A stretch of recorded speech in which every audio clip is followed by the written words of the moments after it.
to the world. Subscribe now to the Hot 97 YouTube channel. It's Ebro in the Morning with Laura Stiles and Rosenberg. Ebro in the Morning, Laura Stiles. Mama Stiles, she made it.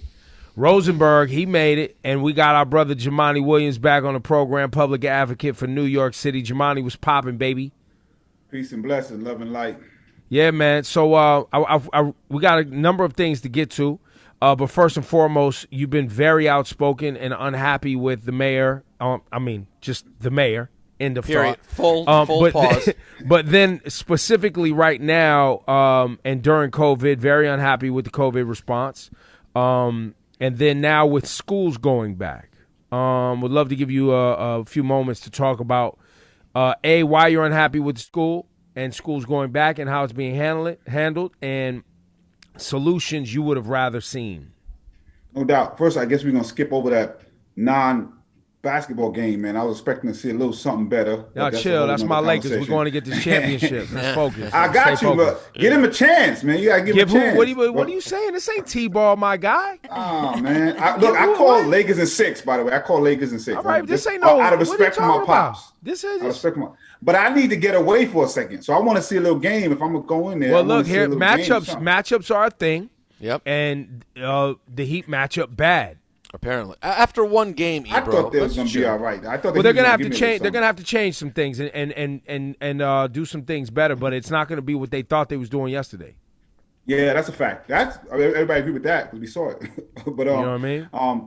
With the school situation, the mayor had just. So I've said it before. Like, we have some very bad options to choose from on a whole host of things, and we have to articulate to the city why we're choosing the best of the bad options. The mayor has been bad at articulation, and he's chosen the worst of the options multiple times. And, my office put out a white paper with the chair of the education committee, shout out to Mark Traeger, who's been real leader on this, putting out a plan of how we can do a phased reopening that made sense, paying attention, using equity and science to give assistance to the people who need it the most. The mayor decided to be the only school system, which actually is the largest school system, to try to open up in person as early as he did. And he's just stumbled each of the way, gone back on promises, not been able to do what he said he was going to do, basically lying to the parents, to the students. Parents have been unable to tell their employers what they're doing, when they're doing. And now we're here. And so even with the blended learning, they're not getting what they said they were going to get in terms of live instruction. I have a stepdaughter. She has about 9 or 10 teachers. Some wild stuff going on. People still complaining about there's too big of a class size. And so we're here now. We're seeing spikes in COVID. Look, I want to be completely wrong about this. I hope I never have been more wrong about something. But it was a risk we didn't have to take. And we're actually spending and hemorrhaging money we simply don't have. And so the mayor gets a complete F when it comes to this. I didn't really think there was a way to do this successfully and without stumbling, period. I really thought, with everything that we've done with COVID in New York City and even nationwide, from early was like, if the doctors are saying they've never seen this before, we as a nation or local communities have never dealt with this before, there is going to be discomfort. There's going to be unhappiness. There's going to be frustration. There's going to be mistakes. All of these things are happening because we're making it while we're live. Like, it's happening live. And so I do agree, and we've talked about this, you and I, a couple times on the show. I do agree things could have been tempered. Things could have been communicated better. And I do, and to what degree, you being a person who works down at City Hall or with City Hall more frequently than us, and hears from them more directly and talks to people behind the scenes, to what degree are the decisions political versus safety? I believe it depends on what we're talking about. I think when it comes to policing and issues like that. I was specifically talking about the back to school. The back to school, I honestly don't know. I think it's political in terms of the mayor wanted to be able to show he did something that no one else could do. I don't think it was based on anything else except that. And that's just ego at that point. That's ego. Yeah, it was definitely because he's not going to be mayor again. So what's the political move? is definitely hubris. And I want to say I agree with you. And I think New Yorkers expect stumbling. New Yorkers expect that we're going to have to adjust. But when you use that to then do what the mayor did, it becomes an abusive relationship. Right. So what you should be doing is saying, here is the plan that makes the most sense. What makes sense is we're going to go through this and adapt as we go. That's why a phased-in approach made more sense from the beginning. You don't wait till you've missed 2 deadlines to say, okay, now we're going to change and go to a phase-in approach, and then try to squeeze in the phase-in approach within a week. That doesn't make any sense. And so he's been abusing the fact that everybody knows this is going to stumble. Everybody's expecting us to adjust, to put the worst plan out there. So what we're saying is, let's do what is best. We know what's coming. We know how difficult it's going to be in. So let's ease that. And the mayor did nothing to ease it. It's remarkable, the decisions he's making around this. And the very people he said he wants to help were the people's lives he was making very crazy. And that's from the employers and teachers who work there, and the students and the parents. By the way, the system is primarily 80% Black and brown. So I'm like, how dare you put this bad plan together in a system that's based on the community who's been hit the hardest? Well, the thing that stands out to me as being weird, Jumaane, is that like when I've seen the mayor talk, he almost seems at this point a little bit indignant about reopening in person, no matter what happens, which sort of seems, I don't know, to go against. That's the ego part. That's the ego part, because now it's just you're being hard-headed. That's not even him. Like that's not a progressive way of thinking. Just because it's our plan, we have to go forward with it. I mean, we're seeing spikes. I honestly, one of the dangerous things here is that everybody's ascribing the mayor and the things that he did as progressive, and that it just wasn't. And so now all of us who hang out on that side are getting blamed for progressive policies that, had we put in place, this pandemic wouldn't even hit as hard. And had we have put a progressive response, we would have seen something much different. So I honestly, I'm thankful I get to speak to the mayor, the chancellor, behind the scenes, and we have conversations that they're generally pretty good. But the plans that come out and the adjustments that are made just don't make any sense. And I think everybody sees that. I think one of the things that I've noticed a lot is how unprepared a lot of these teachers are. Do you know how many teachers are sharing Amazon lists, guys, of basic things that they need for their classroom? Like, I was helping out one of these teachers in the Bronx, and she was like, we don't have any type of ventilation, so the windows have to be open. Half of my kids are asthmatic. She's in the South Bronx, so she needs a humidifier, an air purifier, just certain things just to make a class run, from pencils to paper to masks.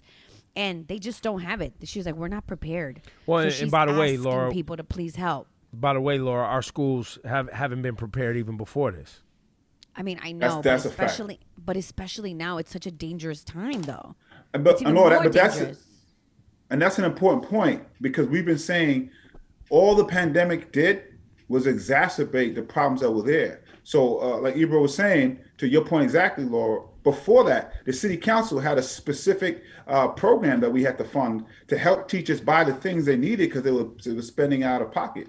So instead of this administration trying to tighten up those things, like putting all this energy and money into the best remote program that we could have, including rec centers where people can drop off their children so they can go to work and they can learn remotely like the rest of their classmates in a socially distant space, you didn't do that. And so we could have filled in the gaps. We still have people who don't have all the equipment they need, who are having trouble with internet access. That inequity has now expanded. And so why not focus and put the best remote system in place that we've ever seen, and then have equity and science guide your phase reopening? That was the best plan. And everybody could have understood that articulation, and everybody would have been there when we had to adjust, because as was pointed out, we will have to adjust. We just do this in the worst way possible. Jumaane, on the money, let's get to the money that this city and the state does not have.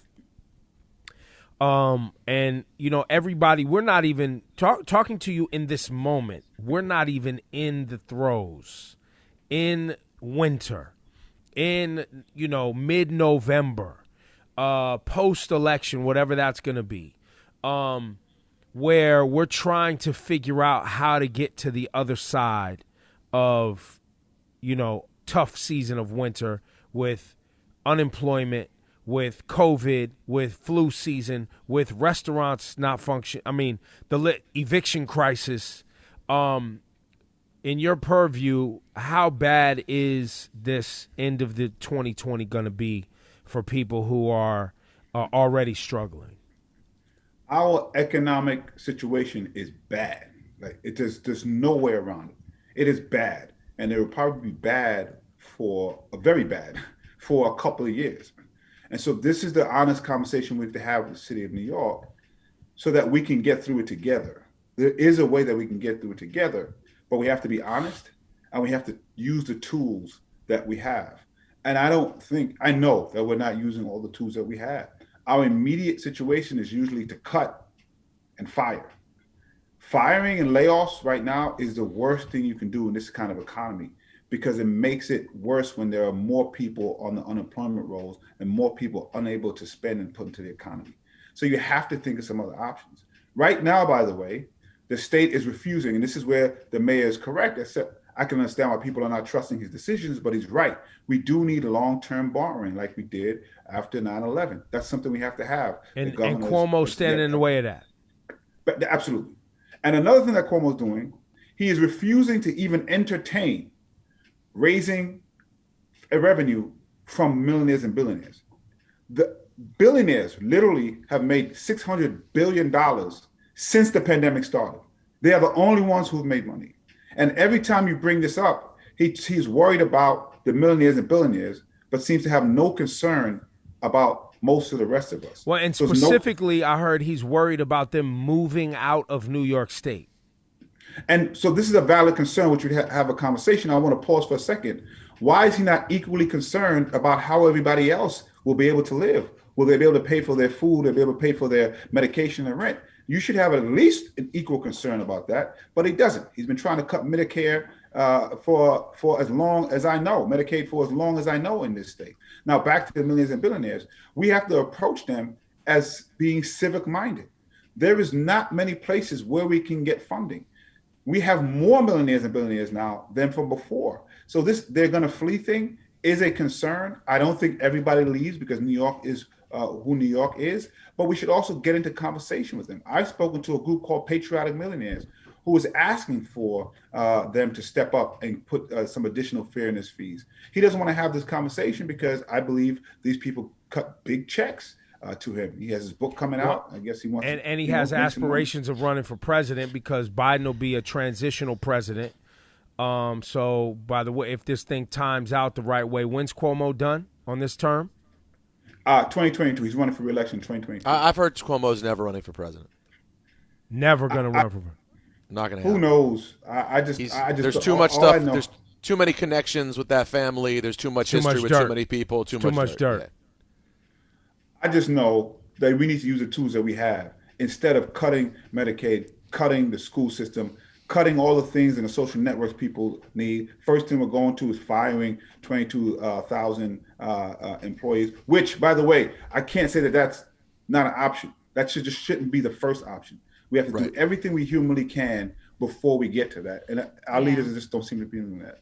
On money and specifically defund the police.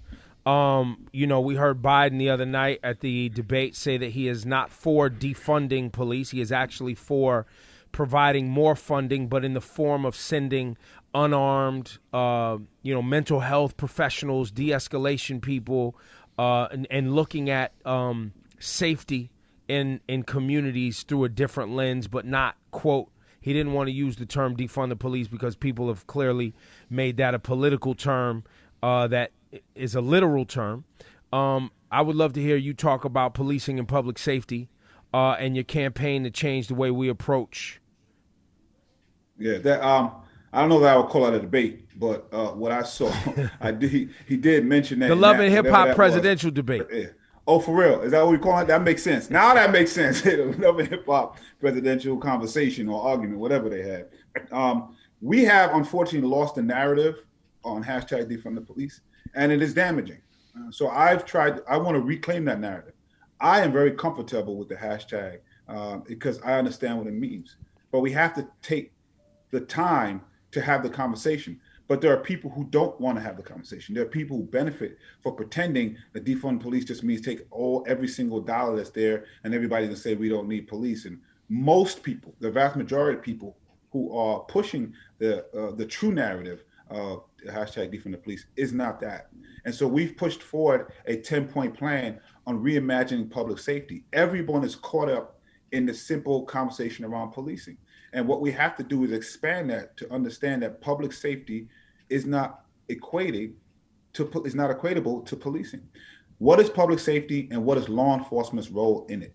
Anyone who says that law enforcement has no role, they're just not being realistic. And anyone who says law enforcement is the biggest part of public safety is also not being realistic and is harmful to the discussion. Law enforcement is for acute problems. And if you have acute criminal behavior, particularly one that could get violent or is violence, of course, we need some people who can address that. But they can't solve mental health, and they can't solve homelessness, and they can't make the school system better. They can't provide food for people who have food scarcity. Those are things that we have to address, and is a very big part of public safety, access to mental health and physical health. Those are things that we need to look at. Why is police everything to everybody for a problem that needs to be solved? Why are police the first people we call when someone has a mental health medical? Why are police the ones that go to the scene of an accident to fill out a report? We have to redesign this thing because it's not, I shouldn't say it's not working. It's working how this country was designed to work, but it's not addressing the real problems of these communities. And we can have that conversation. When you say it's not working, it's definitely working the way they designed it and wanted to work. That's why I changed it. But it is not improving, continuing to improve, right? That is correct. The communities and the things that we as a society want to see improved. That is correct. Now, we spoke to Kamala Harris on the program, and I asked her about defund the police. She had no problem saying that she's for defund the police and articulating what you just articulated. Do you see her trying to pivot away from that in the future, because it has been the hashtag has been made such a hot button? First of all, I always want to lift up Black women, so I lift up Kamala Harris. She's in an amazing position, and that is a standalone statement. I had some issues with who I hope will be the next vice president when she ran for president. All that is still there, based on the way she approached the criminal system before. Right? In California. In California, there's a lot of issues there. Biden, by the way, was not my first, second, third, fourth, fifth, or sixth choice. And there's some issues there. But we are at a point, and this is for people who are listening, where Trump is an existential threat. And so all this stuff about a third party, lesser two evils, that's just not real. When you have somebody, I want to go back to regular racism. I don't want to go back. I don't want to be with the person who will not denounce white supremacy and will say, stand by, Proud Boys. We got to deal with that and then hold folks accountable on January 20th. So there's no choice. The only options we really have is to support Biden-Harris. My hope is that she'll continue on that conversation, because it does give some space and room for Biden to do what he needs to do to make sure that we get rid of this existential threat. But if I had to guess, there may be some equivocation moving forward. But on November 3rd, I just want to make it clear that there is one thing that we have to do, and that's the only thing that will get rid of the persons in the White House now. Do you the election problems and the election board of New York State? I have heard for years that there is a lot of racism inside our very own beloved election board in the very progressive, and I feel like people are full of shit when they say it, New York State. Now we're seeing mistakes with ballots. Laura, you've brought this up many times on the show over the last few days. Yeah. Ballots being sent to Brooklyn, Long Island with the wrong return address, and the blame being placed on what is it, a printing company? A printing company, yep. And that may be true. I guess it's hard for me because I know the election board here has always made things very difficult for people to participate in voting. They've obviously broken machines and machines not working in areas in Brooklyn. You've known about that for a while. What's going on with the New York State Election Board, and talk about voting and mail-in ballots? There's a ton of issues with the Board of Elections, not the least of which they're all political appointees. So we have to really look at all of these things, and everything that you said is true. There's racism in every institution, so it's just not surprising. We have to look at it. What I would say is a lot of these things we're going to have to focus on November 4th, and I want to make sure that we can get through November 3rd. Based on the things that I saw, it actually was the printing company that lays blame here. With that said, the first thing I want to say is, and we have to focus now until November 3rd, and then we just, come out blazing. But until November 3rd, we have to focus on voter education so we can get through this. And so the first thing I want to say is, people, if you vote, I believe your vote will be counted, even in the system that we have. The best thing to do is to vote early. And that's simply because of the pressure and the weight of everybody going into the system at the same time. So we want to try to relieve that. So vote if you can, and it's healthy for you, in person, early. There's going to be early voting, so that's the best thing to do. In terms of the mail-in ballots, I also believe that if you do vote mail-in, your vote will be counted.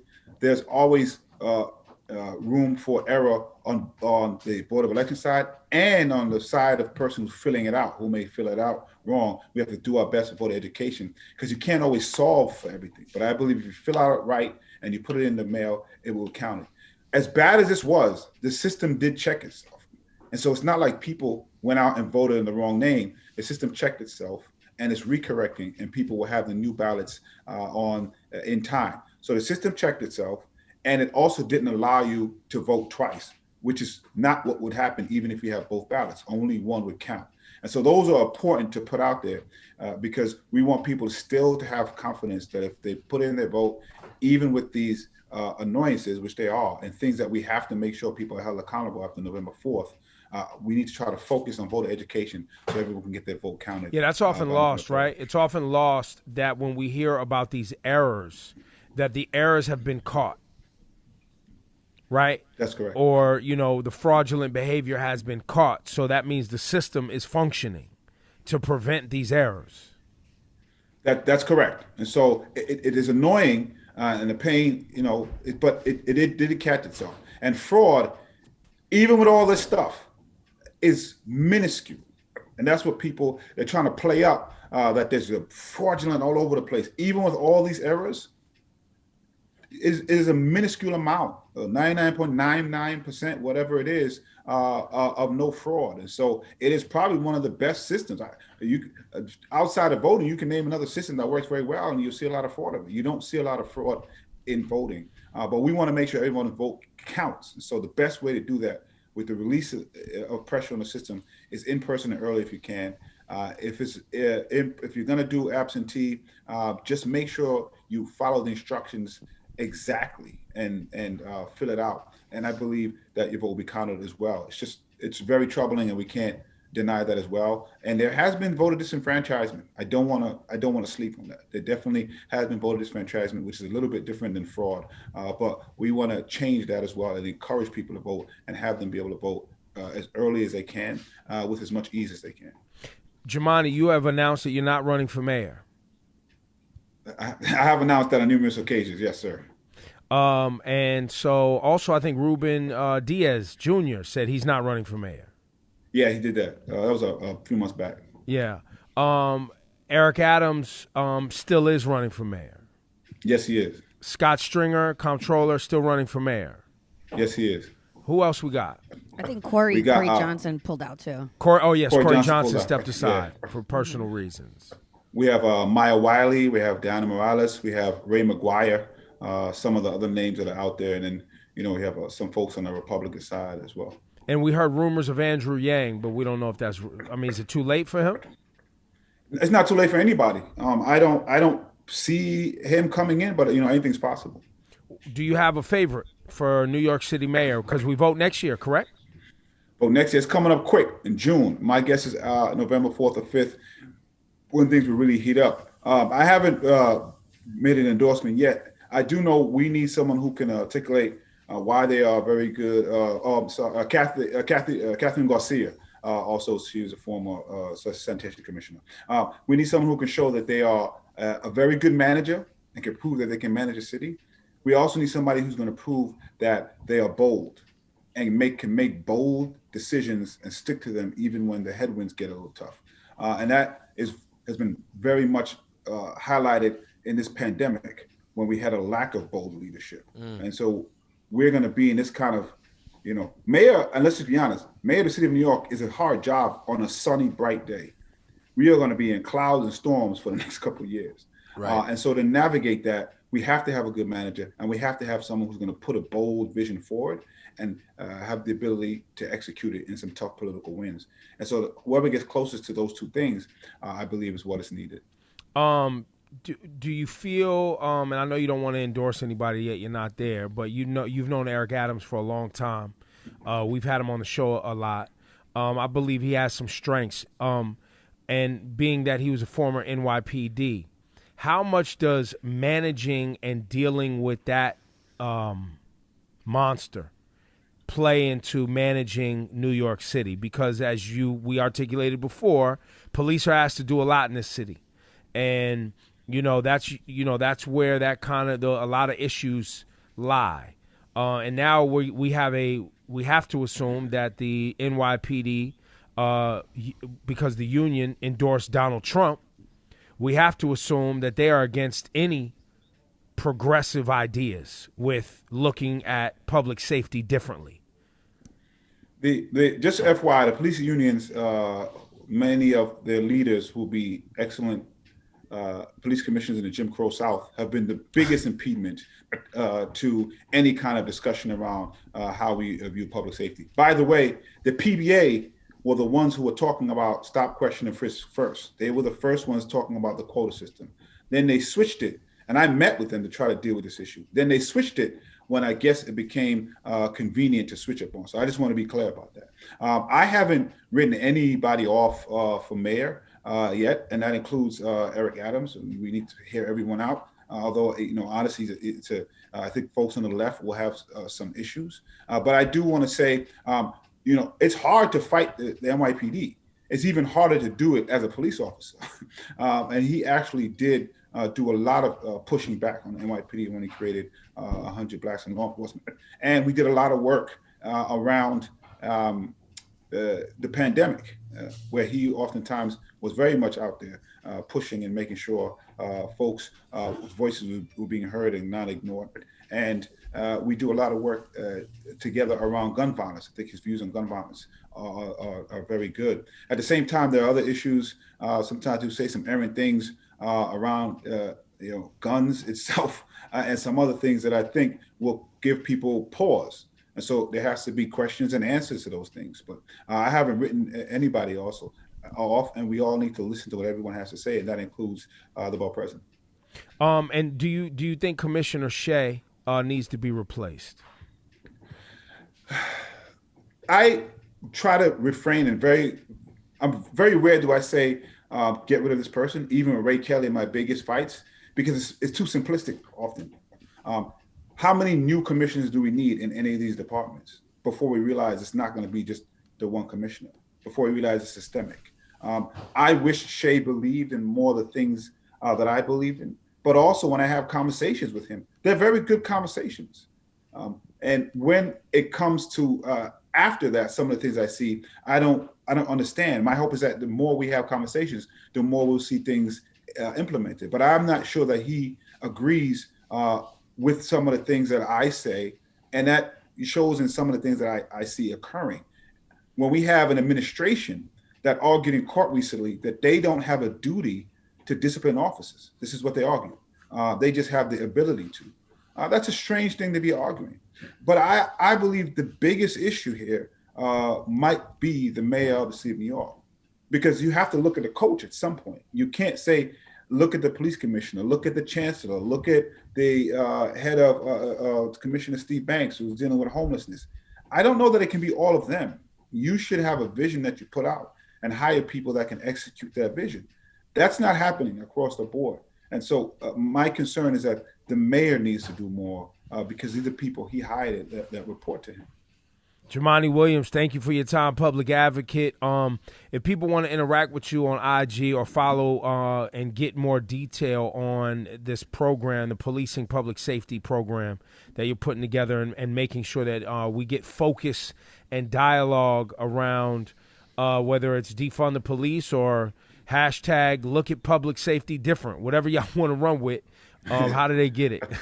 Appreciate you. We call it Reimagining Public Safety. You can go see the 10 points at advocate.nyc.gov, advocate.nyc.gov. On the government side, you can go to Twitter at NYCPA, Office of Public Advocate on Facebook, and similar on Instagram.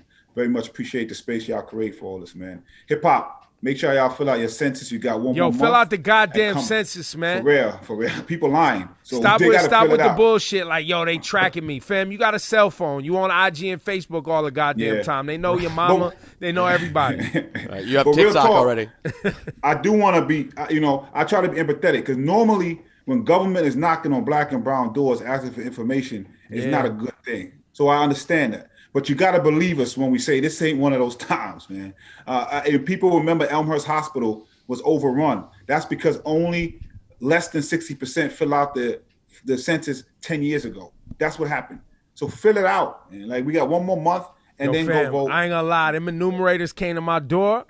I filled out the census. They still came to my door one day. I showed up to my building. The front desk man was like, yo, the census came by. I was like, nah, I'm good. Nah, I don't need to talk to you. And I already filled it out online. So we just got to say with empathy, our people ain't crazy. We got to get past, what you're thinking because it's harmful to the community. There it is. Jumaane Williams. Thanks you, sir. Jumaane. Thank you, Jumaane. Peace and blessing. Love and light to y'all. Peace. Yeah. All right.